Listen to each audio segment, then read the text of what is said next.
Godaan memperkaya diri dengan menyalahgunakan jabatan sebagai Kepala Badan SAR Nasional, Basarnas, membuat karir Marsekal Madya, Marsdia, TNI Henry Alfiandi berakhir tragis. Perwira tinggi TNI Angkatan Udara tersebut menjadi tersangka kasus korupsi pengadaan barang dan jasa di Basarnas oleh Komisi Pemberantasan Korupsi, KPK. Tragisnya, status tersangka ini dia dapatkan saat dia menjelang memasuki usia pensiun. Tim penyidik KPK memaparkan Marsekal Madya, Marsdia, TNI Henry Alfiandi bermain dalam proses-proses tender proyek di lingkungan Basarnas dan kemudian diduga mendapatkan suap dari pihak ketiga. Dia terlibat dalam proses awal penentuan pemenang tender, hingga penunjukan orang kepercayaannya yang mengatur proses ini. Dia juga terlibat dalam pengaturan pemilihan lokasi penyerahan uang suap di dekat Mabes TNI di Cilangkap, Jakarta Timur. Henry Alfiandi menggunakan kode atau istilah DAKO, singkatan dari Dana Komando dalam aksi main suapnya. Dilantik Budi Karya Sumadi berujung bui.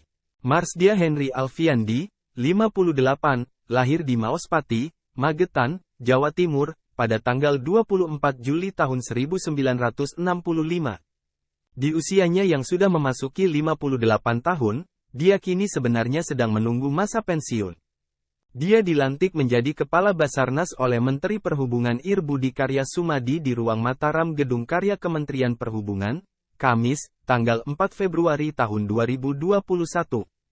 Terkait kasus dugaan korupsi suap yang dia lakukan dan kemudian membuatnya ditangkap KPK, Marsdia Henry Alfiandi sepertinya lupa pesan Menhub Budi Karya Sumadi saat memberikan sambutan di acara pelantikan dirinya sebagai Kepala Basarnas. Kronologi Marsdia OTT Henry Alfiandi. Wakil Ketua KPK Alexander Marwata menjelaskan, OTT berawal dari adanya informasi yang diterima tim KPK mengenai penyerahan sejumlah uang tunai dari MR kepada Afri sebagai perwakilan Henry di parkiran salah satu bank di Mabes TNI, Cilangkap, Jakarta, Selasa kemarin. Setelah menerima informasi tersebut, tim KPK langsung bergerak dan mengamankan MR, R selaku SPV Treasury PT IGK, dan HW selaku supir MR. Mereka diamankan di Jalan Mabes Hankam, Cilangkap. Penangkapan Afri terjadi di salah satu restoran soto di Jati Sampurna, Bekasi, Jawa Barat.